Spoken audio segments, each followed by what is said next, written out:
শেখ হাসিনার মৃত্যুদণ্ডের রায় বাতিল করার জন্য রাষ্ট্রপতিকে হুঁশিয়ারিমূলক চিঠি দিল জাতিসংঘ। That is not peace. That is not justice. That is not in accordance with international law, and that is not acceptable. বাংলাদেশের সাবেক প্রধানমন্ত্রী শেখ হাসিনার বিরুদ্ধে ঘোষিত আকস্মিক মৃত্যুদণ্ডের রায় ঘিরে যখন রাজনৈতিক অস্থিরতা তুঙ্গে, ঠিক সেই সময় জাতিসংঘ থেকে একটি জরুরি চিঠি পাঠানো হয়েছে রাষ্ট্রপতির দপ্তরে।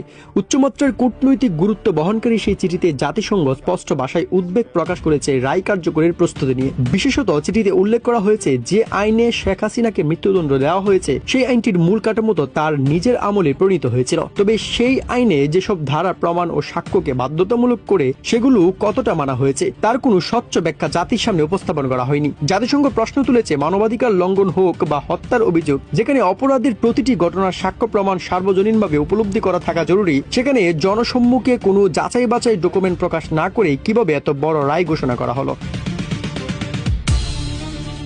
এই যে ট্রাইব্যুনালটা তারা করছে, এই বিচারটা তো টিকবে না। আমি আইনজীবী হিসাবে বলতেছি, আমি বিএনপির নেতা হিসাবে বলতেছি না, আমি সিনিয়র অ্যাডভোকেট হিসেবে বলতেছি, এই বিচারটা টিকবে না যে ট্রাইব্যুনাল হয়েছে। কারণ এই ট্রাইব্যুনালটা গঠিত হয়েছিল 73 সনের আইনে আল বদর রাজাকার, আল শামস এবং দালালদের বিচার করার জন্য। চিঠিতে আরো উল্লেখ হয়, রাষ্ট্র, সরকার এবং বিচার ব্যবস্থা যখন এমন গুরুত্বপূর্ণ সিদ্ধান্ত নেয় তখন আন্তর্জাতিক মানবাধিকার সনদ অনুসারে ন্যূনতম মানদণ্ড রক্ষা করা অপরিহার্য। কিন্তু এই রায়ে অনেক প্রশ্ন অমীমাংসিত। প্রধানমন্ত্রী গুলি মারেন নাই, ফ্যাক্ট, উনি তো নিজের হাত দিয়ে গুলি মারেন নাই। আসাদুজ্জামান কামাল নিজে গুলি মারেন নাই। এইখানে কার কাছে হুকুমটা আসবে? আসাদুজ্জামান কামাল বলেন, হাসিনা বলেন, হুকুমটা আসছে পুলিশের টপের উপরে।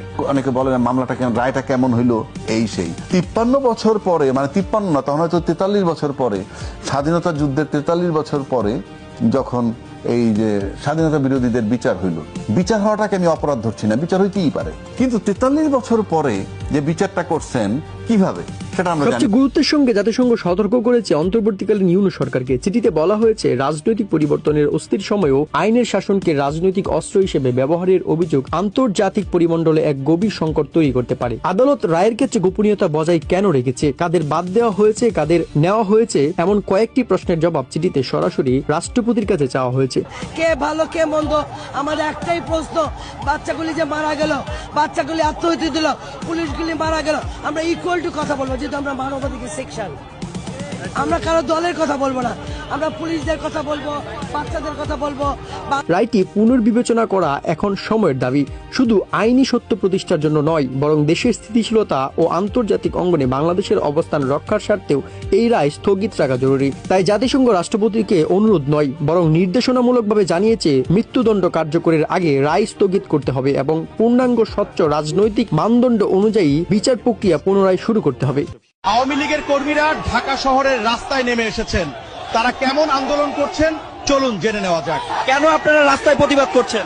আওয়ামী লীগ ছাড়া এই দেশে কোনো নির্বাচন হবে না, তা হতে পারে না, এবং